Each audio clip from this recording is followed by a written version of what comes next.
I love to use the example of a newborn baby because I think most people can relate to holding a new baby, whether it's theirs or someone else's, and that baby is perfect and lovable and deserves all the goodness. And they can relate to that. Okay, well, we were each that newborn baby. Like we're that perfect and that wonderful and that worthy, but it was our experiences that told us we weren't.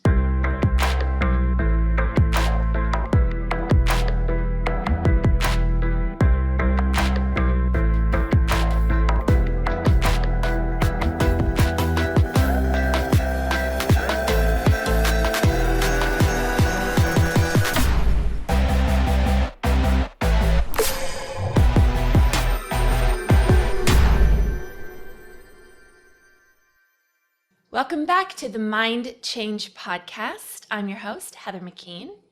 And just before we get started, please take an opportunity to like, download, subscribe, leave us a comment.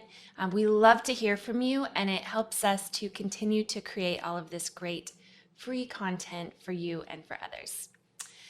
All right, today I am happy to welcome our guest, Mindy Heath. And she is going to be sharing some wonderful things with us today. And yeah, just so excited about this episode. And welcome. Thanks for joining us. All right. Hi. Hi. I'm so happy to be here. I'm so glad you're here. So give us a little introduction. Tell us about yourself. Okay. Well, I'm Mindy Heath. I'm a mom and I'm a mother of 4. And I love Mind Change. It's had tremendous change and impact in my whole family, and I'm happy to share about it. It's one of the things I love most about you is I feel like you're such a big fan, and you do this. You do the work, and now you're even helping other people, which is so great. And so how did you come to know about Mind Change? So I fall into that category of I've done it all. I've tried everything, and there's been a lot to heal. There was a lot personally. I've had emotional things and physical things. But what really brought me to Mind Change is a couple years ago, my son, he's a teenager now. He was struggling so much. He'd had 2 traumatic brain injuries, and he had some unresolved trauma. And the poor kid was just falling to pieces. He was hurting so badly, and he is such a good kid and such a sweetheart. And we had tried, we'd done neurofeedback, we tried medicine, we'd done therapy, we had done a lot. And there were some things that helped a bit, but we would always come back into these seasons where he was really struggling. And we were probably in the worst season ever. And I knew there had to be something that could fully help him heal. And I just was praying for that, honestly. I just was like, there has to be something. And so someone shared, totally off-brand, a travel influencer, shared your podcast with Ellen Fisher. And I was so intrigued, and I literally came home and bought the course immediately. Literally that day, I bought the course and started learning. And as the third time that he had Mind Change work, he was able, I remember the exact moment, and he was able to go in and fully resolve the trauma. And it sounds so unbelievable, right? That he changed so much, but really the wound wasn't there anymore. He completely healed the wound and changed the perception about himself. And literally so quickly, just the behavior issues and the pain wasn't there anymore. And he became so open to love and connection and just at peace with himself. It's been incredible. It's changed everything for him and changed just his life with his family, with how he interacts at school, everything about him really has calmed down. That intensity and that fear that was driving things isn't there anymore. And it's just been such an amazing thing for him. And we're going to avoid getting into a lot of the details about what he was doing and how he was doing in that way, just because he's his own being and we want to protect that for him. But you mentioned you've done a lot of things, and you were in a bit of the health field, right? The health and wellness field even before this, correct? Yes. What was it that you heard on the podcast that it was like, okay, to go right out and buy the course without really, you hadn't read the book, right? Nope. Hadn't even read the book. You must have heard something resonated, because there's a lot of people out there that talk about, even now at this point, similar things that we talk about, trauma and the resolution of trauma and subconscious programming and everything. It was a lot more new when I started, but we hear it a lot now. What was it, if you can remember, that was said there that brought you in? Yeah. So you're right. Like, not everything was new. I had been a life coach for 18 years, and I'd done a fair amount of subconscious training. I trained in hypnotherapy. Like, I had a lot of certifications and a lot of knowledge. But what I realize now is, again, it's things helped, but nothing so far had resolved problems. So hearing your story of resolution, that rather than managing the illness or managing trauma, it was gone. That's what I wanted. That's what I believed was possible for him, that there was something that wound in him could heal and that he could be free of it. And so it was that. It was probably that it wasn't all entirely new, but that you had taken it and put so many pieces together and in such a way that it created resolution of the issues. That's what I wanted. I was like, give me more. Show me how. I want that. So originally you came in for your son, and then what? And he got better very quickly. Yeah. Yeah. And then what? Yeah. And then we had to look at me. Which is what we say a lot, right? Like when people, we actually get a lot of people who come in saying, hey, can you help my child?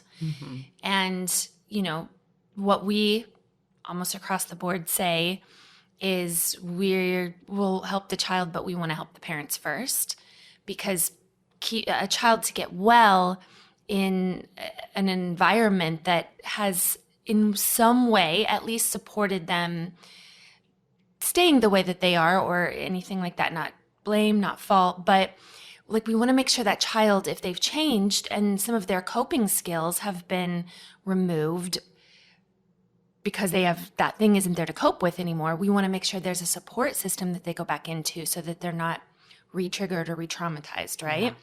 So we do say we need to work with the parents first to make sure that we're kind of all on the same page. Yeah.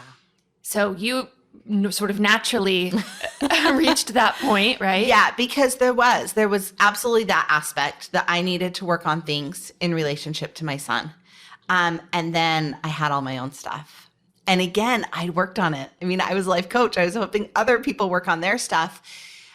How I view it now is I had, like, what I was doing worked, and it was real. Like, I'd made that drastic improvement. In fact, when I finally got a diagnosis for my autoimmune disease, I was doing Hashimoto's. It was a big deal, and I tend to dive into everything. So I dove in and I was working the protocol of like the leading Hashimoto's doctor to get into remission. And I was on an incredibly strict eating plan. And I had released like 70 pounds, and I was up off the couch. Like, I was doing better. But again, I was managing all of it. Mm-hmm. I'd done years of therapy for the childhood trauma at that point, which a lot of my issues, the root cause was that. And so I had done a lot of therapy. And so what I realize now that I didn't know, like, had you asked me 2 years ago, I'd be like, oh my gosh, I'm thriving. Everything's incredible. And when I look back at 2 years ago, I was taking dozens of supplements. I added up at one point. I was on $400 a month of supplements and prescriptions to just function. And oh my goodness, the hyper awareness of food. So that I was doing, okay, so can I tell you a little bit of the things I was doing? Please. Okay, let's see if we can remember the list. Hashimoto's, hormone issues, digestive issues for like 30 years. Food sensitivities like crazy. I'll tell you those in a minute. Fatigue, chronic pain. Like, I remembered the other day, I was walking up, there's 4 stairs to get into our house.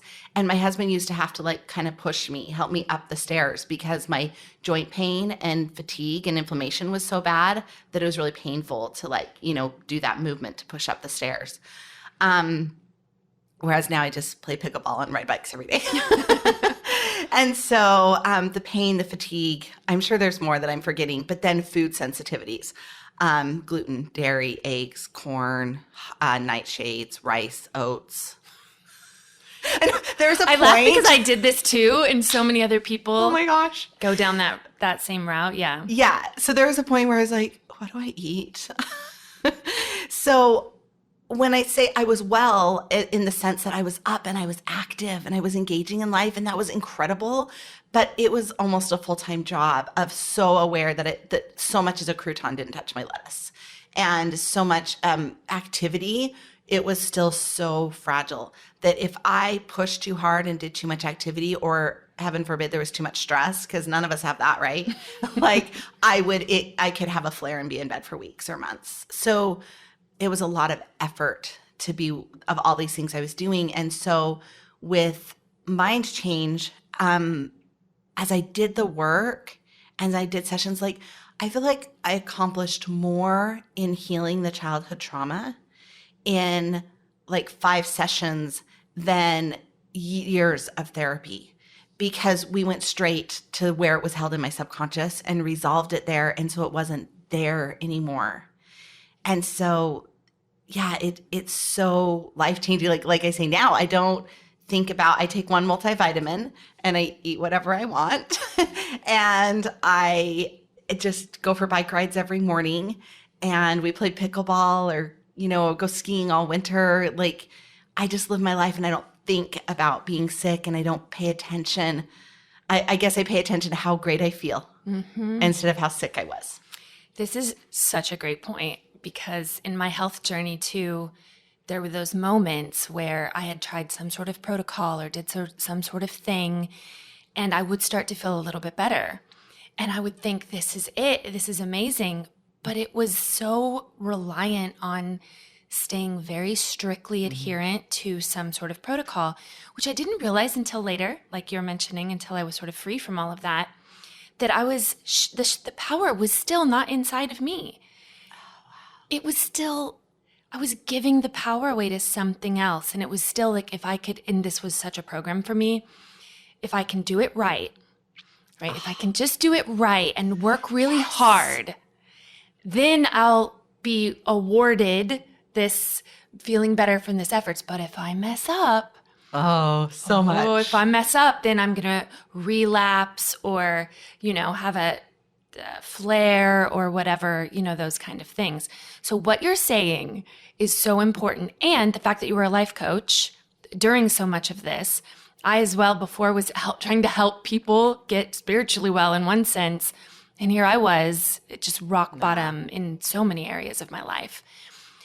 So speak to that maybe even a little bit more, because that management of disease is something that I think a lot of people will resonate with, that they're out there managing a disease. Even maybe they might have businesses or platforms helping people manage a disease, rather than, what are you saying is the difference for you? And maybe that's what people want, and that's okay, and that's enough for them, is to manage a disease, and they feel enough. But now that you've gone past that, what would you say? What would you have gone back and said to yourself back then? That it can be so much better. I don't know if I would have believed me. Right? But it's so true. Because, yeah, to me, that was it. Like I had reached it, right? A destination. I'm functioning. I'm active. And now wellness just, I'm speechless. Like wellness of, it's not in me anymore. Like the trauma. I had come so far and worked so hard and got to a point where I was very rarely triggered, right? And that was a big deal. Like that was so much progress, and I worked hard to get there. But now the trauma is just not even in me. Like I know what happened. I'm not like deluding myself, pretending my childhood didn't happen. But any of the emotional charge, or any of the wounds, or any of the ways that it tried to define who I am or tell me what I'm worth, those don't exist anymore. Like I'm enough and I matter. And there's wholeness within me. And so there's no wound there anymore to manage. And do you know what's fascinating? Okay, you have to tell me if you experienced this, because you know what I realized? I never worked on the Hashimoto's. I never did mind change for the Hashimoto's. Yeah. It resolved because I resolved the trauma, and I found my worth, and I healed at my core. And so I didn't need to do the Hashimoto's anymore. I know that's something I know for people who we speak about this a lot. You're part of our, the mind change community and training to be a practitioner. And we use this languaging quite a lot. It's a foreign concept for most people that this stuff can be as gone as it, right? We are not going in and doing some sort of Hashimoto's protocol, and yet you're healed of it, right? That's the thing that I think people have a hard time understanding, is that we don't have these specific protocols and we don't have these rules to follow to get well. It's really going in and, in one sense, setting us back to almost a default setting where we would have been without those things that had happened to us, keeping all the good, keeping all the wisdom, keeping all the wonderful things that we did get, and letting go of anything that doesn't serve us. Yeah. So I love that. I love that story. And you didn't stop there. You didn't just stop with like, now I'm thriving and this is wonderful. What made you want to continue to go and move forward in your training? So I think that piece of understanding pain, whether it's emotional or physical, and then as I've found answers, like especially as a life coach, a lot of relationship things. And but again, it was still all these protocols, right? Even relationship protocols. Instead of with mind change, it's like, no, the wound's not there. That program's not running anymore. So the behaviors resolve. If I'm not running, I'm never enough program, then the codependency just resolves on its own. And examples like that are just the trust can be restored, and it's so profound. And so I've always had that of understanding and wanting to help others find answers. And so it's been incredible to have such complete change and have resolution. In fact, I use the word eradicated a lot. Like I've just eradicated autoimmune disease or eradicated trauma. Like it's just not there. And I think that you're right. It's hard to understand the not there piece. Like, what does that even mean? But I kind of like the computer analogy, like if I'm using my laptop and I install Photoshop, it's there to access and use. And if I delete Photoshop, I can't access it. It's not there anymore. If I remove it off my computer, and that's how I feel about the trauma. That's how I feel about, and then all the things that the trauma was producing, it's just not there anymore. And so, yeah, as I found, like, this has been the most complete and the most change. And I had to share. Like, I was begging you guys, I'm like, how do I be a practitioner? Teach me more, because I just had to, like, let other people know that this is possible, this level of wellness. And it's everything, right? It's like, yeah, it's so fun to like ride bikes and go skiing, but it's also the inside me, just to be at ease and just be happy and be more easygoing. Like it translates into my relationships. It's everything.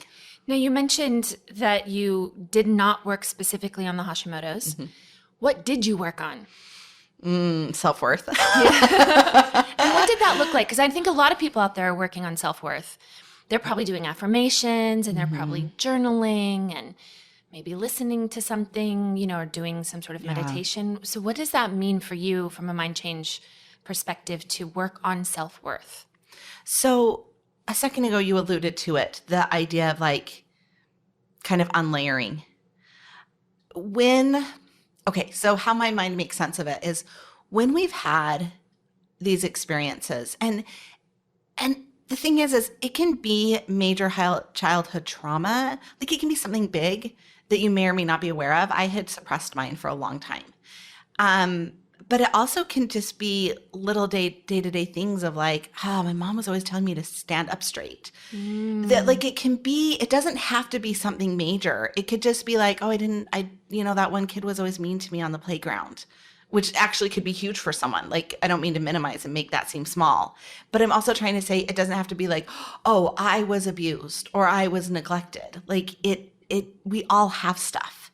that we have these life experiences that try to tell us who we are. They try to tell us our worth. And so we get these imprints of, am I lovable? Am I good enough? Do people like me? Am I fun to be around? Is it safe to speak up? Can I trust my opinion? We have all these life experiences just from everywhere, from school, from home, from friends, from media, telling us if we're good enough, if we're who we are. And I feel like mind change, exactly, it unlayers those. It goes right to the root. And so like maybe if you had an experience where in your childhood home it wasn't safe to speak up, with mind change you go right to those experiences and interrupt the neural pathway that's reinforcing that belief about yourself. And then what's beautiful is I feel like then the truth, when the wound is healed or when the story's off, you can just see the truth of who you are. Like I love to use the example of a newborn baby because I think most people can relate to holding a new baby, whether it's theirs or someone else's, and that baby is perfect and lovable and deserves all the goodness. And they can relate to that. Okay, well, we were each that newborn baby. Like we're that perfect and that wonderful and that worthy, but it was our experiences that told us we weren't. So with mind change, we go right to where each of us individually created our perception of ourselves and others in the world. And we heal the wound, we change it, we interrupt that neural pathway.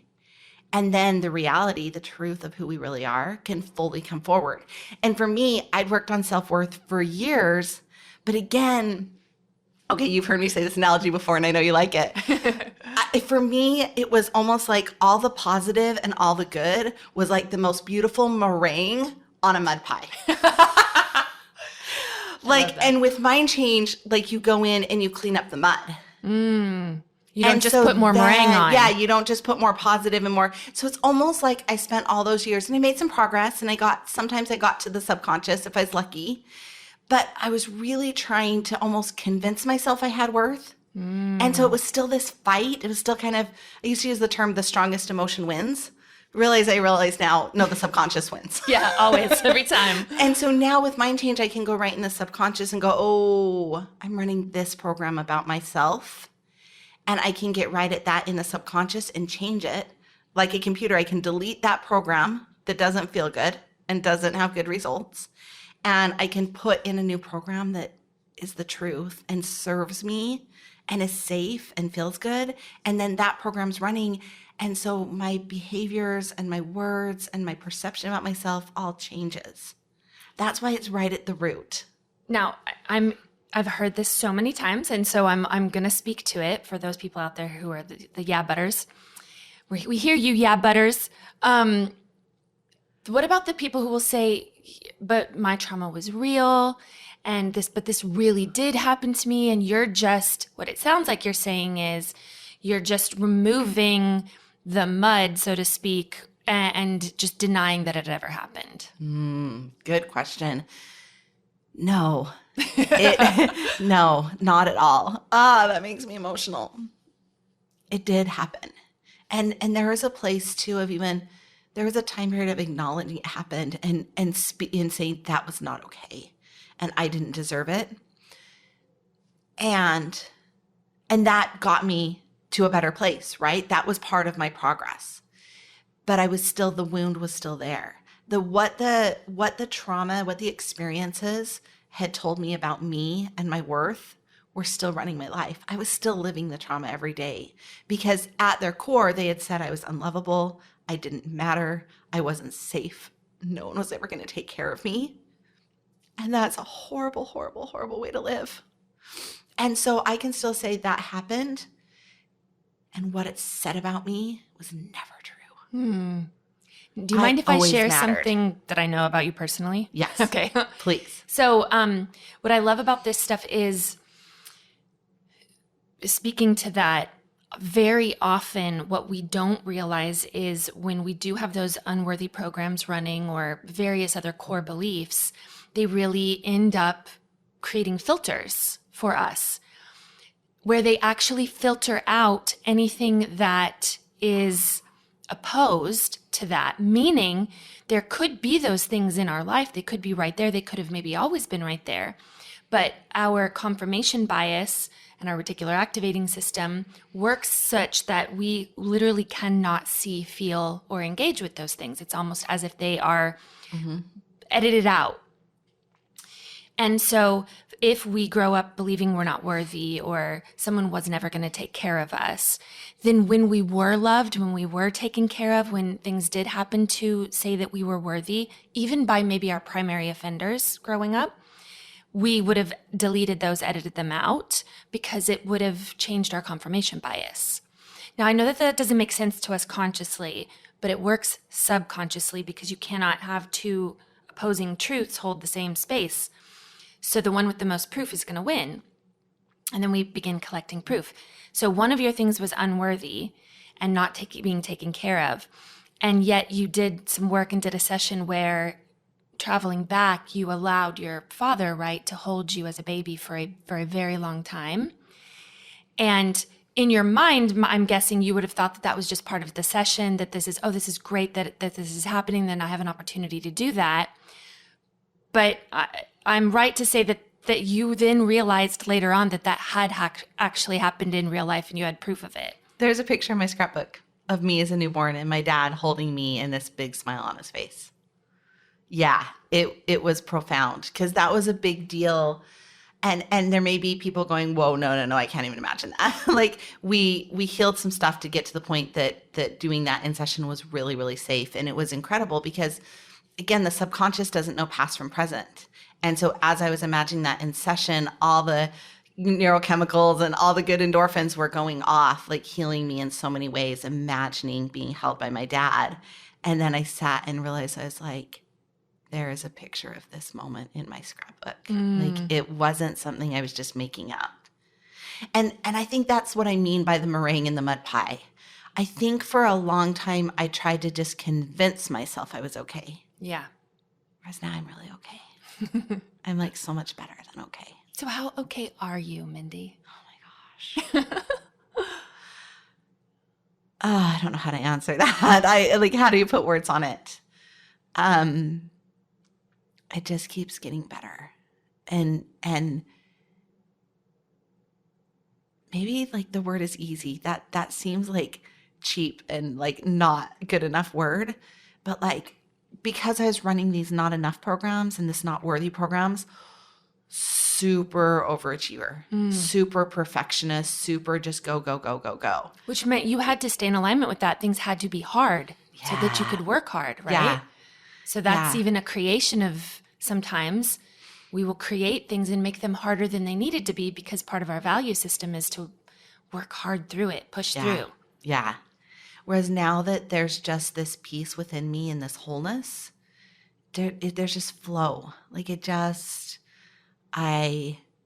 just, sleep until I wake up and I sleep. Because I did a lot of insomnia. Whoops, we didn't list that one. Yeah. And then I wake up and I just lay there with a smile on my face and I maybe go to my safe haven for a minute and I pray and I think about all the things that I'm so grateful for. And then I'll be like, oh, am I in the mood for a walk or bike ride? And oh, is my son up? Does he want to come? And it's just enjoyable. There's just this flow rather than this go, do.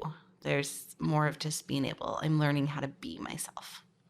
Through all of your work and all that you've done, you decided to become a practitioner. And so you are in the final stages of the training process there. How has that been for you working with clients? Do you have any favorite? Obviously, we always protect anonymity and privacy and everything, but anything there that a client story or things that you've been seeing and working with others? I love it because, again, I get to watch and help people every day come back to themselves, find who they really are. Because I think that's what we're doing, right? We're just taking off the wounds so we can really be ourselves. And so oh my gosh, so many. I have several coming to mind. Yeah. One, I got to work with a teenager and that was really amazing. And I worked with her mom too. Her mom did awesome. And there was just a pretty average, everyday, common experience that kids go through these days. And it had just really imprinted on her. And she had just really I almost feel like she kind of fractured from herself and kind of gone into hiding. That's what our subconscious can do to protect. And this false front had come forward, and it really wasn't working for her. She was super unhappy, doing a lot of depression and just really struggling. And it was amazing. Like her mom would text me and be like, she's getting along with all her siblings and she's going out with friends and she's eating and she's so happy. Like it was amazing to watch. And that was particularly poignant to just, could you imagine that kind of change so young? That was really, really amazing. Another one that was really just recent, this person ordered 3 sessions and we had our consult, and she, a lot of anxiety, a lot of depression, and just super, super unhappy, pretty young, a young mom, 2 young kids, and just really, really unhappy. And then she sent me her pain cure, which is, one of the exercises, like prep work for their sessions. And I'm reading through the pain cure, and again, just so much sadness. And so we got right into it. We did her first 2 sessions, a lot of healing, a lot of growth. And she gets on the phone for her 3rd session, and she's like, I'm just so happy, and I love my kids, and I love my job. And you know what? I hug people. I never hugged people before, and I hug people, and I want to hang out with my coworkers. They're always asking me to hang out, and now I actually want to. Just all this change. And it just, like, I feel so honored and so grateful because we, again, same as me, like her wounds were saying, she wasn't enough, she wasn't safe. And as we healed those wounds and she came into, I'm a good person, and actually it's okay for me to speak up, and actually, like, I do have confidence and I can trust me, then that's what was playing out in her life. She just needed to really reconnect to who she is and her personal power. That's so great. It was awesome. That reminds me of a funny story, because we do hear people who are practitioners now, we often get, after just a few sessions, the clients now coming on telling us all their good things, right? Where they begin telling us all the all the negative things. And I worked with a therapist once. I've worked with many therapists, but this one particular therapist, I remember one time worked with her, and she had actually come because she had a family member who had been radically changed, and that piqued her interest, because she said, even in her own words later, like, that doesn't really happen in my work. Oh, wow. And she'd been a therapist for like 20 years or something. So she, I think it was even the 2nd session in, I could see she was telling me, like, so this and this, and this is what we're going to work on and everything, like, and I was watching, I could tell that there was some little battle happening within her. So I was just like, there's a conflict. Like, I can recognize a conflict. I was just watching her body language. I was like, what's the conflict? And she's like, yeah, I'm really struggling, because honestly, all I want to do is tell you all the good things that have happened. And I'm like, well, go ahead. And she's like, that never happens. She said, in my work, that doesn't happen. People just come in, and it's week after week and month after month and year after year. They just kind of are coming in, and they're just, sometimes, she's like, sometimes someone's had a better day and had a victory, and that's great. She's like, but like, to just have someone come in and tell me the victory, she's like, it just doesn't feel right. So she was like, I'm just trying to find all the things that are wrong so I can tell you, so we can work on those things. I'm like, we're going to get to those things, because, there's always going to be stuff that comes up. We don't always have to be in crisis to need help. So many of my clients now are just level up clients. They're like, my life is amazing. It's the best it's ever been. It's better than I ever dreamed. And I want a little more. So can we do a session? I'm recognizing this is coming up in my life. Like, yeah, let's do it. But I love those things where people come back and I had a client one time, she's like, I'm just going to book a session so I can tell you all the good things that have happened. Because I was a little bit too busy to just make a phone call, and have a time where she could tell me how all the things that she's like, I'm going to pay and book a session. But it's only going to be to tell you all the good things. I was like, I will get you in. So that's amazing. We'll talk. I want to hear it all. Yeah. Well, and we start every session saying, okay, tell me the victories. Yeah. Tell me the changes you've noticed, because aren't we so programmed in our society to pay attention to everything not working? Yes. And that's a big thing, is to start that reticular activating system. In fact, a minute ago when you were sharing about that we can be conditioned to only see the good, or only see, what matches our story. Right. So I was that no one's going to take care of me and no one loves me. And so as we, 2 quick stories about that. There was a moment, this was quite a few years back, but I remember sitting next to my husband expressing some sort of need. And I'm like, I've told you this so many times, and I just need you to respond to me in this certain way. And he looked at me so lovingly and so patiently. And was like, Mindy, that is what I do every time. And it was kind of a spiritual moment where I was like, some part of me just was like, wait, he's telling me the truth. Because I couldn't see it. He was literally hearing me. He was literally doing exactly what I was requesting, and something was still in the way. Like, I couldn't hear it. And that was a profound moment to just sit and go, okay, he's telling the truth. There's something going on for me. Whereas now with mind change, I know exactly what to do, something like that. Right. You're like, oh, that must be a filter. Yeah. Like, we don't blame and shame and guilt ourselves, right? Yeah. That's a difference. We're like, oh, well, that must be a filter. About mind change. Yeah. Like, okay, I can deal with filters. Yeah. Yeah. Yeah. Like, oh, I'm doing this for some reason. I can go work on that. So, and I love that you guys so support learning the self-work to keep going and doing it. So another example, reticular activating system, right? So that tells our brain, go find proof. Right. Like whatever we think about, whatever we believe, it will just go find more proof. So I remember years ago talking to a mentor and being like, and my kids were little, and I was like, oh, nobody appreciates me. Just like I work so hard and I cook these meals and I do the laundry and I play with everybody and no one appreciates me. It's a great victim story. It is. But again, no shame. Like, it was protecting me at the time. And so I remember this mentor said, what if they do? And I was like, whatever. And she's like, what if for like the next 3 days, you just tell yourself 10 times a day, my husband and kids appreciate me. And I was like, saying some stupid affirmation isn't going to change anything, but fine. Because I didn't understand the reticular activating system, that it was just giving me what I believed. So literally I just was like, hey, fine, my husband and kids appreciate me. So basically told my reticular activating system, go find proof. Not kidding. They were saying it. They were doing it. Again, I couldn't hear it. Like literally that night at dinner, my little girls are like, thanks for dinner, Mom. And my husband's like, oh, that was so delicious, sweetheart. Thank you. Can I help with the dishes? And I'm like, who are you people? But it was there. And granted, that's not always the case. Like, I'm not minimizing. Sometimes it's really not. Yeah. But what if it is? What if, you can heal so you can see it and you can experience it? Or if it isn't there, you can heal so that you can get it and it can start to be there. Yeah. And my question would be, had you been appreciating yourself through that process? No, of course not. Because I was running not good enough. Right. So you're looking for outward. I think that's the nuance, is that that's too much pressure for your little kids and your husband to make you good enough through their appreciation. And it would have never been enough. Yeah.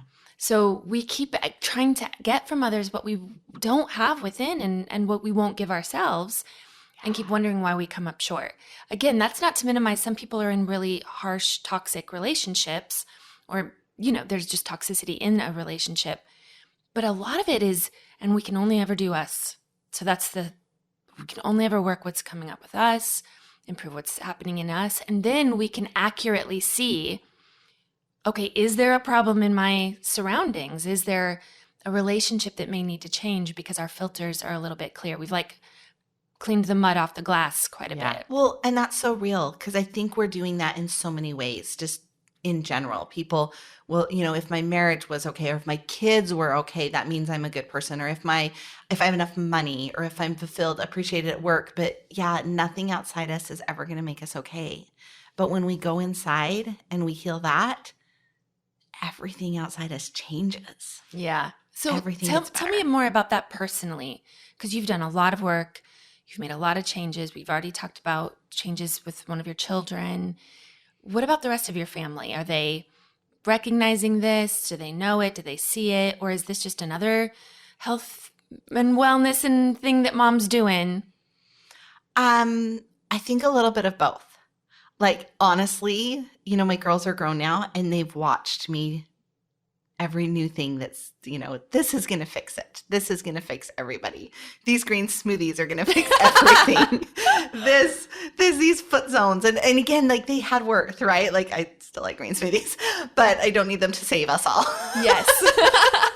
They're not going to make me well. They're going to support me because I love myself, but they're not going to fix my Hashimoto. I know, really. Yes. Yeah. And so both. There is an element, and granted, I can't speak for them, but just from things they've shared with me, there is an element of, cool, your next thing that's going to make a difference. But then there's also an element. I think all three of his sisters have been like, Cannon's different. And let me quantify that. Is that the right word? Because he's still a human. He's still a teenage boy. And he's had a couple other pretty big things come up, and we've done mind change on him. And there was a definite, like that moment was a definitive change in his healing process. And so it's been profound. And then same thing with me. Like, 2 years ago, we went on a family vacation and we were at Disney World, and I had a wheelchair and I went to the parks every other day. I couldn't go every day, and I didn't know what my body could give, and I didn't want to send myself to bed for 3 months. So I was on this family vacation in a wheelchair, whereas now our family plays pickleball several times a week. And I go on these 13-mile bike rides. And so there is this place where they're just so happy for me that they see wow. And I'm still, I had a big thing come up last week where I was like, wow, I had a piece of a program that was still running, and that was a big deal. Like that created some big change for me. And so, yeah, it's like you said, I've had a massive, massive change. And then I'm still human. Like there's still little things that come up, and I work on them. And I'm so grateful to know how to do the self-work or to reach out. That actually last week I needed to reach out and have a session. I needed someone else to help me through it. And that was a big deal. And I'm so grateful. But yeah, overall, there's so much change. In fact, the other day, one of my daughter was just talking about, the change in our family and how necessary it's been. And so what about with your husband? Because those tend to be some of our, they're our biggest supporters generally when we're doing all the sickness and everything like that. And then and wellness. And there's this whole dance that different spouses can handle that differently and everything. What about that with your husband? There was a moment really early on. I think I'll always remember it. Again, my husband's so awesome. I love him so much. And we have been through it. We have done a lot of the therapy was marriage therapy, and we've really been through it. And so there was this moment early on when I found Mind Change, and I'm doing the course, and it had helped my son so much. And my husband, very not with accusation at all, really with hope, just asked me, he's like, are we ever gonna fully be okay? And I was like, well, we're great. We've come so far. What are you talking about? So I was doing a little bit of delusion. I was doing a little bit of, because we'd come really far, but he's like, yeah. And I realized there was still kind of almost like an arm's length, yeah, we're great this much. Like you were keeping him. I was doing it. Okay. Yeah. I was the kind of I'm this much. We can be this great. And this is, and that was huge improvement. But yeah, there was a bit of just not fully engaging, not fully trusting, not fully giving of myself. And he asked me that, and I was like, wow, ouch. Just ouch of dang, that's true. That hit, you know what I mean? Again, not with shame, not with or feeling attacked, just ooh, yeah, that's some really good feedback. And there's some stuff there. And so I worked on that, and it's been beautiful to let those walls fully come down. Because I'm realizing as we keep talking, we know what that means. I worked on that.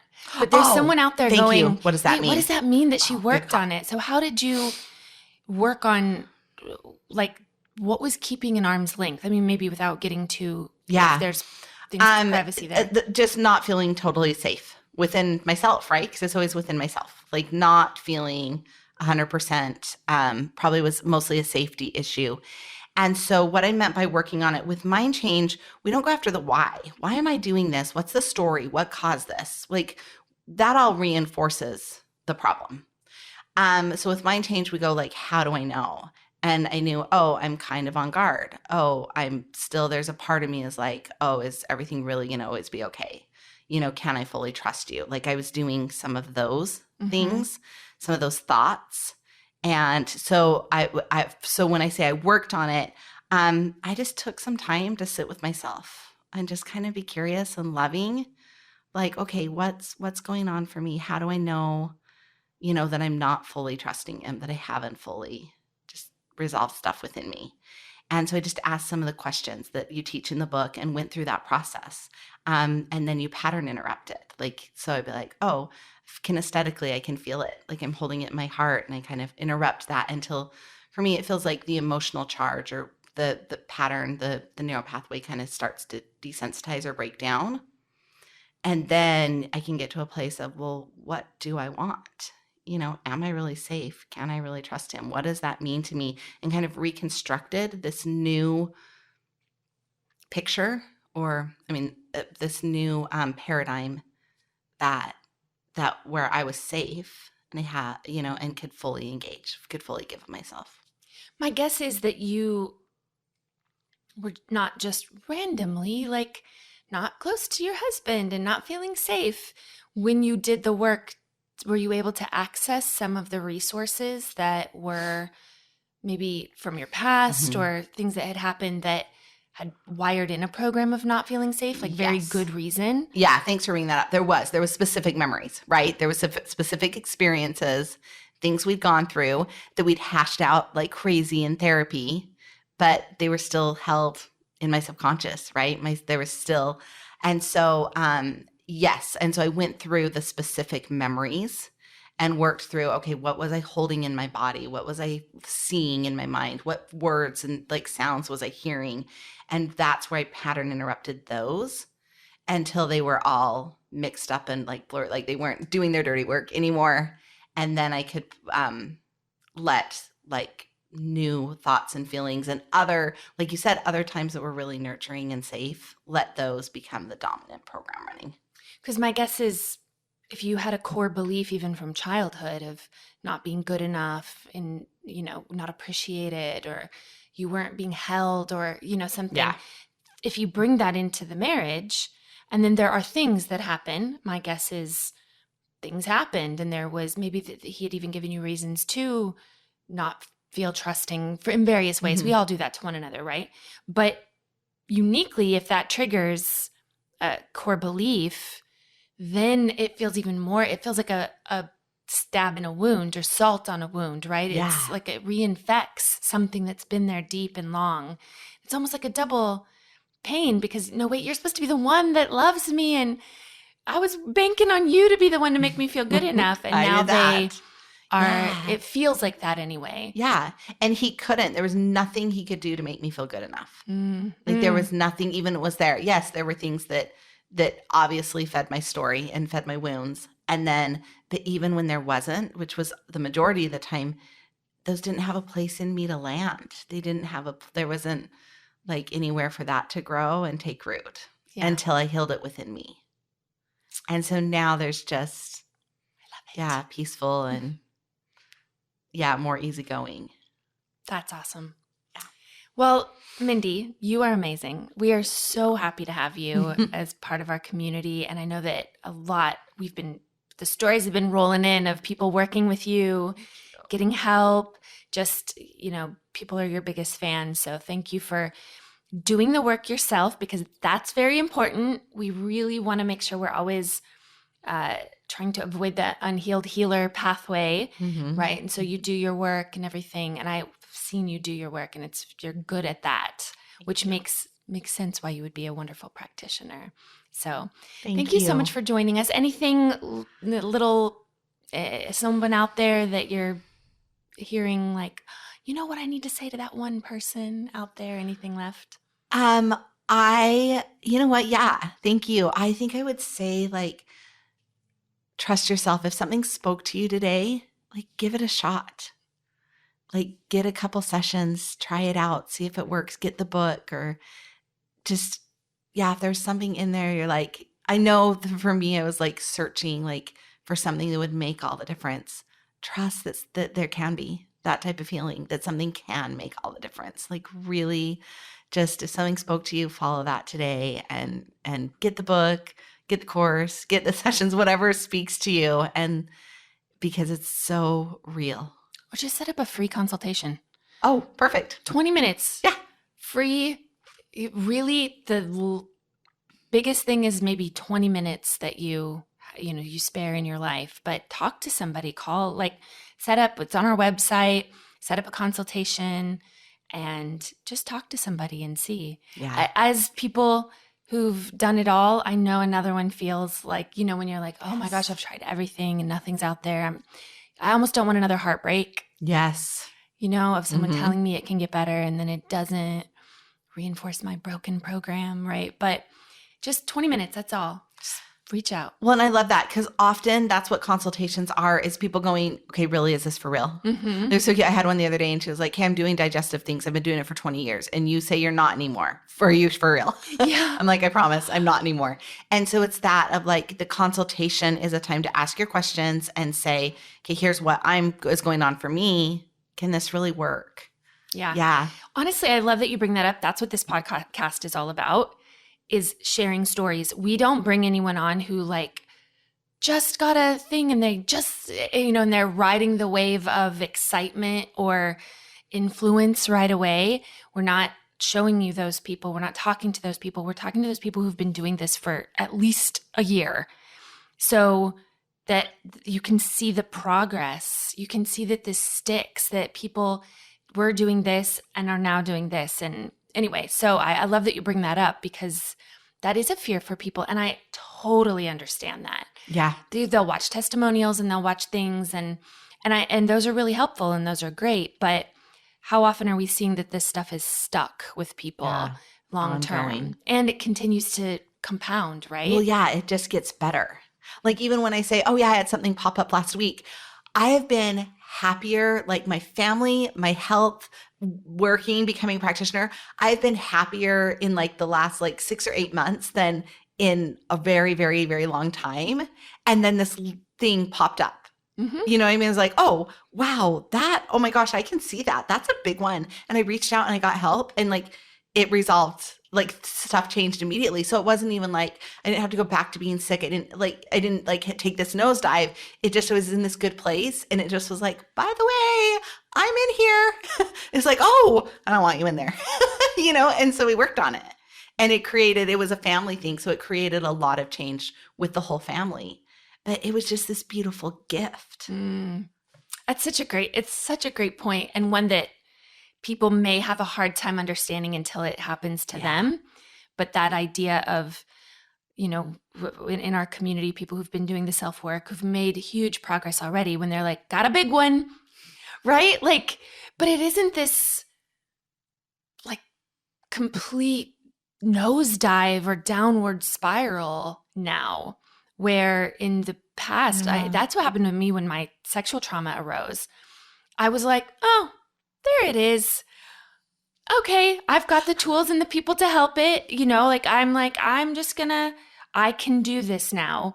It didn't shatter me and put me in some sort of a downward spiral to take away all my progress.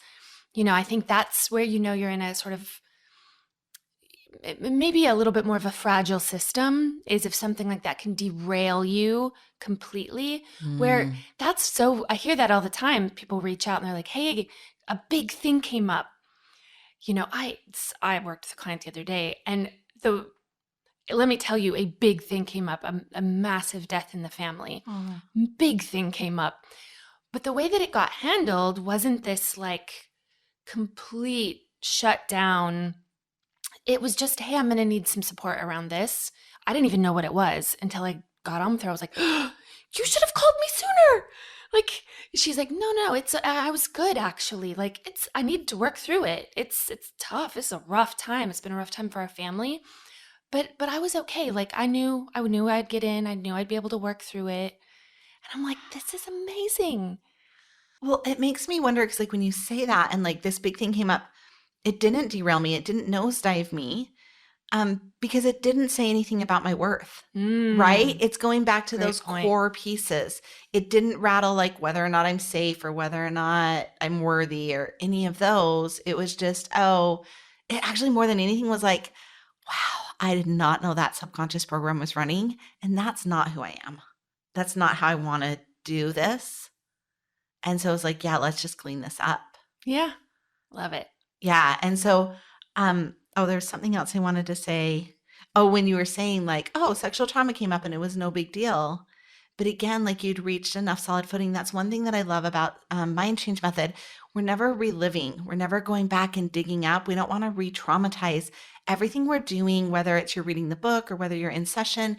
It's about creating safety and stability and making it safe to do that work. And so I wanted to speak to that. Someone might be going, oh my gosh, she like acted like sexual trauma was no big deal. No, but it is a big deal. But the way mind change handles it is so safe and nurturing that we're not going to go re-traumatize. We're not going to dig up and like make things be awful again. Yeah. And I think that's a huge reason why there's such big changes for people, is creating that safety and creating that solid footing, because so many of us haven't been on that solid footing. Absolutely. Mindy, thank you.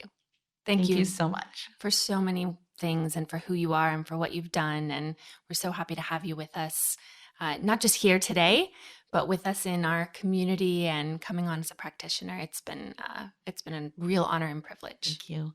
Thank you for putting it together. It saved my son. It saved my family. It's made all the difference for me. I'm so grateful to be a practitioner and help others. I'm so thankful that you didn't just go through and be like, cool, I'm better. But you're like, oh, I need to tell people. Thank you. Well, it only works if people will do it, right? So everyone has to take their own journey with it. So again, thank you. Mm-hmm. And thank all of you for joining us again on this episode of the Mind Change Podcast. And just as a reminder, please go on to the YouTube channel, leave us a comment there, tell us what you're liking, tell us maybe a point that you heard there that really stuck out to you, or even let us know something else that you would like us to cover. And then leave us those 5-star reviews and those little comments as well on your favorite hosting platform for the podcast. But for now, we're going to be signing off. Thank you again for joining us as we endeavor to change the world one mind at a time.